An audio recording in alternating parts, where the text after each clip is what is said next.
We are live. What is going on, guys? Nathan Valley, Benson, how you guys doing? Doing fantastic, brother.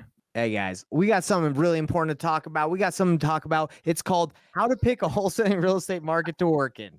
It's this important that you have to pick the right wholesaling real estate market to work in. And we're going to break that down for you guys. So anyway, if you've been having a question about, am I the right real estate market? Am I working in the right place? This is the video for you. We're going to show you live how to pick the right real estate market. Because if you're not seeing a lot of success, it's probably not your fault. So we're going to dive right into this, everybody. Just before we get into it, just so you know who we are, I'll start. My name is Nathan Payne. I've been wholesaling real estate investing for over 7 years and done hundreds of deals, millions of dollars in transactions. And my goal is to help more people do deals, because I've been on the opposite end of not doing deals and it sucks. But if you don't have the right information, you can just spin your wheels thinking it's your fault. But again, maybe it's not. That's who I am. Awesome. Yeah, guys, I'm Nathan Valley. Man, been wholesaling for about 5 years. I'm known for locking up over 100 contracts in a single year. Done a bunch of deals, a bunch of different places. Some of you might have seen a 30-day challenge I did a little while ago to where I picked a totally brand new market, right? Started with the market. And within 30 days, I did a $20,000 wholesale deal without spending any money on marketing. And I only did it like 2 to 3 hours, Monday through Friday, each morning. So that was pretty cool. Benson, how about you, buddy?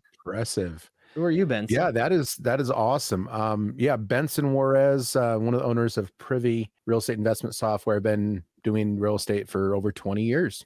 Love it. We're excited to come and talk about this topic. So guys, why is it so important to pick the right wholesaling real estate market to start working in, especially when you're brand new? Why is that important? Let's talk about it. Well, one thing I'll mention with the market. So this was in my first wholesaling company. I believe this was the biggest issue, the biggest kind of roadblock to our success. I know there's a lot of people that say, oh, just start in your backyard, That depends on where your backyard is. Guys, market's really, really, really important. You might have a smoking deal on paper, but if you don't have anybody that's interested in it or anybody to sell it to, you don't make any money. That's right. So that's just my first 2 cents. I got a lot of things to say, but I'll let you guys go. That's good, man. Did great. Benson? Oh man, I love being with the Nathans. It's always fun with you guys. So I would just say this, like, you guys ever read the book, The 7 Habits of Highly Effective People? Oh, I love it. Love that. Yeah. book. So the second habit is begin with the end in mind, right? So with wholesaling, you want to think several steps ahead and think, okay, if I can find a lead, if I can get it under contract, if I can go and market it, is someone going to want this thing? Am I going to have the data that I need to be able to prove after repair value, right? Because ARV is king in this business of wholesale. If you don't have fix and flip properties in your data set as a comp for the property you're trying to sell, you won't be able to sell it. Okay, that's just flat out how it works. Yeah. So you want to think, okay, if I find a deal in this neighborhood, are there fix and flips that I might be able to use as a comp to prove ARV to me so I didn't even know what to offer? And then if I get under contract, is there going to be somebody in that market that wants this property and I can prove to them that that property is worth what I say it is? And then putting yourself in the shoes of the flipper or the buyer, because they're thinking, is this thing going to appraise? Right. Am I going to go and do a bunch of work on this house and then try to sell it? And then the appraiser for the FHA buyer is going to come in and they're going to be like, no, it's not worth that much. It's worth this much because all the comps are unrenovated. That squashes your value. So the key is think several steps ahead and then reverse engineer it. And then if that market happens to have all those ingredients, then that's where you go look for deals. Yeah, it's really funny. Like throughout working with people and clients, they've always asked me the question, like, what do I do if there's no comps in the area? How do I know what it's worth? And I'm usually like, if there's no comps in the area, you're in a bad area. You know what I mean? Like you're in a bad market. If there's not one single flip that's happened within the last 6 months or properties that are like that, yeah, it's probably should get out there. Yeah, just to add to that, guys, I talk about this a lot and I get really triggered. There's this saying it's a really common saying in real estate, and it is the biggest lie ever told in real estate. You guys might have heard the saying before. It's, oh, find a good enough deal, the money or the buyer will just find you. Guys, when does anything in life work that way? It never does, right? Wholesaling is no different. You could find the best deal in the world, but if it's in the middle of nowhere and you can't find a buyer in time, or you can't find any buyers that would be interested because they're not interested in that area, you don't make any money, which goes right back to what Benson, what you were saying with, guys, you got to start with the end in mind, right? So we got to start with, hey, who is the person that's going to be paying me money? It's going to be that cash buyer, that investor, that person that we're assigning it to. So I want to start in a market that they really want to do deals in. Yeah. No, I like that a lot. And I think for people that are newer to this, if you're watching this and you're new and you're trying to find a market to work in, I would say start with one market, right? A lot of people want to go all nationwide and they want to just pull a bunch of leads and they'll go anywhere. Just one, just pick one, focus, right? Maybe you can do more markets later, but it's really important just to focus, start with the end in mind, like we're saying. And a lot of people, they think they need to do multiple markets because there's not enough deals in that market they're choosing. That's not true. There's enough deals to go around. There's so much opportunity out there. So without further ado, Benson, are you ready to show us how we can use the tool Privy, which we all love using, to find the best market? Yeah, let's do it. While you're bringing that up, one last thing I want to say, guys, the reason why this is so important is because it is the very first thing that this is the foundation that you build everything upon. If you get this part wrong, if you're in the wrong market, I don't care how much money you spend on marketing and lead generation. I don't care how great of a salesperson you are. I don't care how great you are at disposition. All of it is going to be an absolute waste of time, money, effort, and you're going to want to pull your hair out, Right. And you might not even realize. You might think it must be my marketing or I'm not good enough. No, you might just be in the wrong market. So guys, please pay attention. This is so crucial. It is. Yeah. All right, Benson, really take it away. is. Show us how it's done. Well, and what I'd also say too is that, like, could you stumble into a deal in like a kind of a crappy market? Yeah, you might be able to like force it, but especially when you're a beginner, you don't want to force anything. Like, you want to increase the chances that you're going to succeed. So choosing a good market that has high investor activity is one of the most important things. Now, you might be able to figure that out without data by just listening to somebody else. Maybe you know somebody who has already having success in a specific market. That's a good reason to do it. But don't just choose a market because you live there. Maybe you use some anecdotal information from people, people talking about it. Maybe you hear it on a podcast. But the best way is to use data, right? And that's what Privy is all about. Agreed. So right here on the screen is the Privy platform. Right over here on the left, we have this investor activity tab where we're tracking all this investor activity nationwide in real time. And if I click this button right here at the top, it says fix and flip. That's going to plot on the map where all the fix and flip activity is happening nationwide. And it's a revolving 12 months. So the last 12 months, you want to know, like, where are buyers buying? Where are they doing deals? So this is essentially a heat map, and real easy for even a beginner to understand, right? You just go to where you have a lot of blue, right?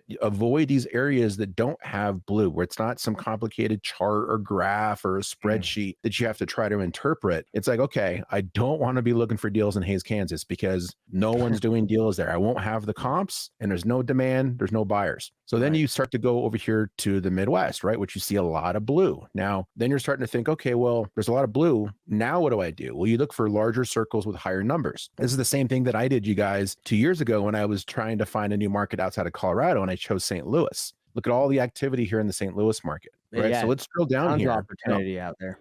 Yeah, there's all kinds of activity here. So if I drill down and then I look at the St. Louis market, it's not just going to be St. Louis, the whole city. It's going to be specific neighborhoods. Because again, if you're thinking about beginning with the end in mind, you're thinking about, okay, if I find a house, will it have comps? Well, comps happen within a half a mile radius typically. So we have to be very laser targeted on specific neighborhoods, not just, okay, I'm going to do greater St. Louis area. So, this area over here is St. Louis, but look how much fewer data points there are here compared to right over here. Right. So again, you need to think about, if I find a house, is there going to be a house within a half a mile that I can use as a comp?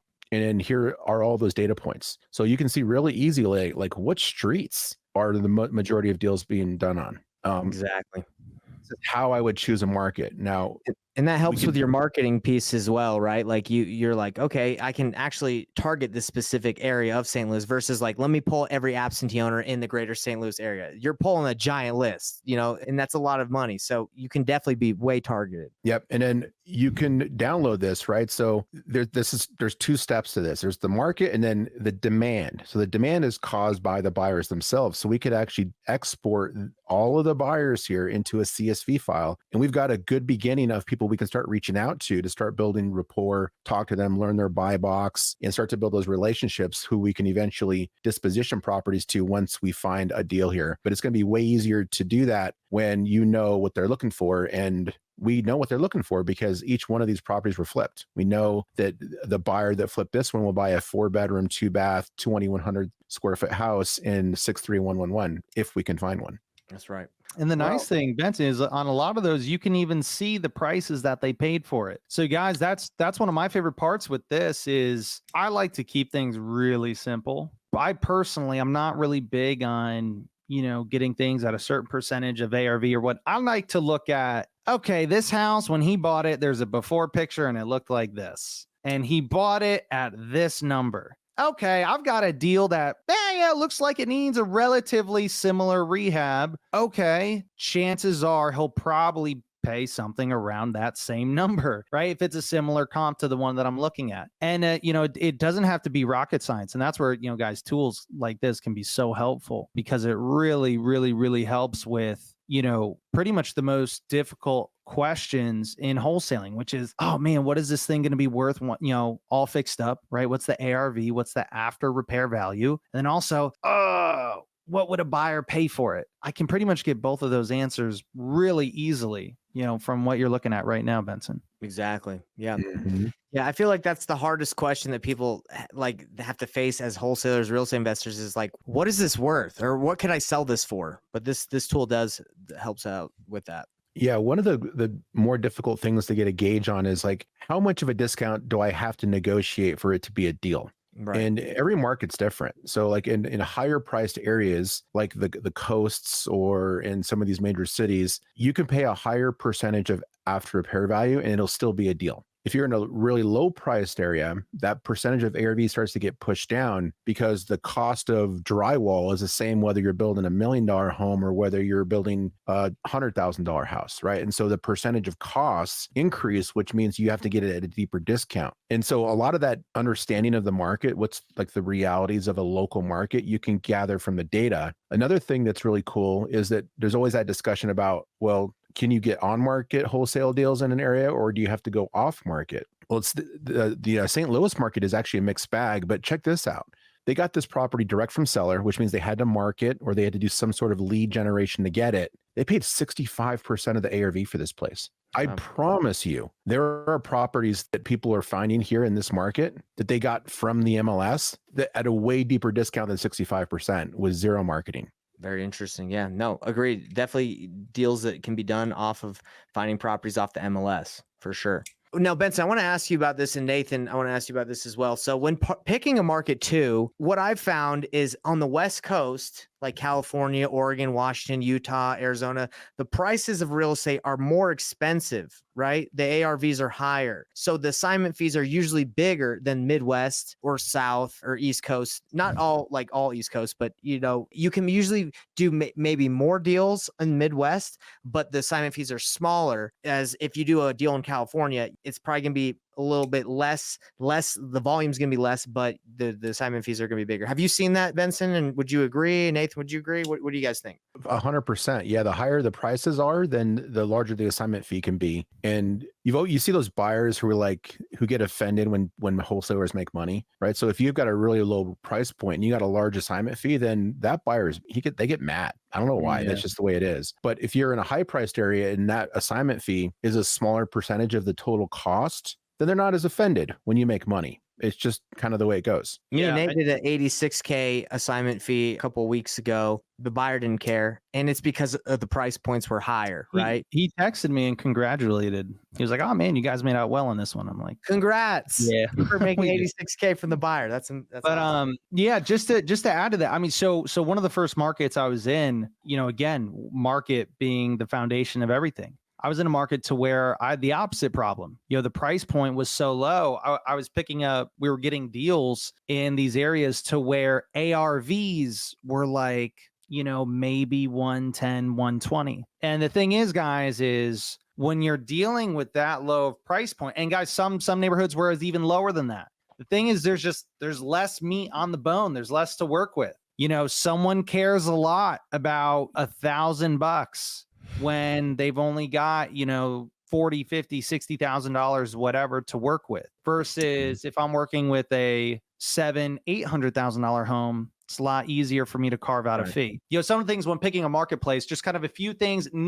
I don't consider any one of these necessarily a deal breaker. I will say there's people that make money in, all of these different types of markets, but these are questions that I ask and I take into consideration. Number one being price point. You know, is this a really, really high price point? Because the other, on the flip side, in the really, really high price point, you're likely to do much fewer deals. If you're brand new, you know, you might get a lot fewer chances at bat than if you're at, you know, something a bit closer to the medium price point, right? And then at the same time, hey, I want to make sure I'm not in a market to where the price point's so low, I can't make any money on anything. Mhm. So, you know, price point, something I take into consideration. The other thing I take into consideration, or that I want to know, is it a title state or an attorney state? Again, not a deal breaker one way or the other, but, you know, just know that if it's a title state, you know, I'm going to be able to move deals really quickly and, you know, should be pretty smooth. Attorney states, there's likely going to be some extra hurdles that I have to jump through, because we're dealing with attorneys in every single one of those. I'm from New York State, and, you know, then moved a few years ago to Connecticut. Lucky me, they're both, you know, attorney states. It's not very easy to close deals quickly. Now, you can find exceptions to every rule. Thirdly, is it a disclosure, non-disclosure state? How easy is it going to be for me to look up comps and find information? That's one of the really cool things I love about Privy, is it helps, you know, get rid of that gap by providing that information in a lot of states, to where most people, normally the only way you'd be able to get to access to any of that information is if you were a realtor. But now you can use a tool, something as simple as Privy, and you get access to all that information. That's one of my favorite things about it. Oh yeah. Yeah, I like you brought up the non-disclosure state thing, because there's like 11 or 12 states where that's a challenge, which means you won't see prices on the comps, which I don't know how you analyze a property, pull comps on it if you have no prices, right? And a lot of those also don't have photos. So because Privy has that direct to MLS data, we can get around that non-disclosure state issue, as well as show the photos, so you can see the before and after, and you can see like what's really driving value. We don't have to go back to the screen share, but there was something I wanted to point out before we move on too much, is that last property that I was looking at, you guys, was purchased from the MLS. It was an MLS deal. And it was purchased at 45% of the ARV from the MLS, right? Again, zero marketing. And that one right before that we had looked at was at 65% of the ARV, and it was direct to seller. Wow. So 20% less, 20% more of a discount on that house. And they got it from the MLS. So when you're in a high investor activity area, you can spend less money on marketing and do MLS deals while you're learning the business, maybe while you're learning your marketing skills as well, maybe building up a kitty to use for marketing costs if you decide you want to do that target. But if you're in an area that's high investor activity, you're going to see way more on-market deals that are available, low-hanging fruit that you can cut your teeth with. Agreed, 100%. Like if you're in the Midwest, there's a ton of crap on the MLS. There is, like, you're like, whoa, look at all these opportunities. Now, if you go to the high-end areas like Salt Lake City, Utah, or Denver, I'm assuming, like California, to find those really distressed properties, as soon as those hit, I feel like it's like a bloodbath. That's just how it is. Like, everybody's making offers, but with so many opportunities in the Midwest, I feel like that strategy makes sense. But then again, you got to look at what Nate said, right? The price point. You got to see, are you making enough? And I will throw this in there. You don't know, we're making this video right now, but if you watch this in the future, we don't know how the rules will change with the laws. Always consult with your title company and see how things are going. Obviously, you can do double closes. You can, sell properties through an LLC, through a trust. So there's always going to be ways that we can work around that. But you also, that's something else to consider too, right, guys? How the states work. 100%. Yeah, there's a lot of rules. I mean, South Carolina just banned wholesaling right now. Again, there's ways around it, but the traditional assignment route, where you put an assignment clause and assign a contract, isn't going to be doable in South Carolina unless maybe you're licensed. That's right. That's right. Well, guys, I think we crushed it, at least like breaking down how to pick a wholesaling real estate market to work in. You even showed us how to find buyers that are flipping. And, that goes in the next step where you can start reaching out, start building relationships. We don't have to dive into that yet. But do you guys have anything else you want to say about wholesaling real estate in the right market? Yeah, I would say that of all the things that you can't control in this business, there's so many things that are out of your control, and it can be overwhelming. This is one of the things that you can control that will have a direct impact on your ability to succeed in wholesaling, is just choosing the right market. So don't get lazy with choosing a market because somebody told you should operate in your own backyard. If you do that and you're in a crappy market, you just increase the chances that you're going to fail.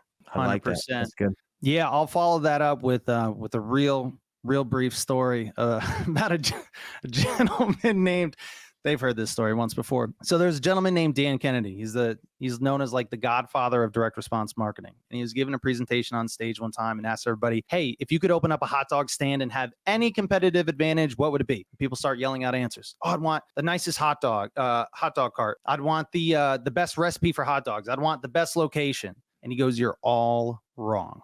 He said the only competitive advantage that you need and the only one that matters is having a starving crowd.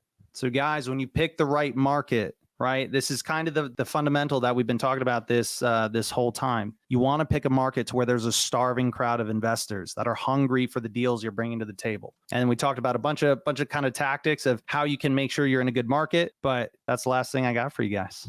I love it. I love it. Well, hey, Benson, thanks for joining us. Nathan Valley, always a pleasure. And guys, join us next week. We go live every week where we break down what you guys need to know in order to wholesale and be efficient and effective. All right. So we'll see you guys next time. Later, guys. Hey everybody, what's up? It's Nathan Payne, and for the first time ever, we just released this insane training bundle that has literally everything that I've learned from doing a combined 4,000 deals in real estate, all from starting with absolutely no previous business background experience or any real estate experience. Plus, there's over $19,000 worth of free gifts that we're throwing in, all for an insanely low price. If you want to get your hands on this, be sure to click the first link on the description below right now.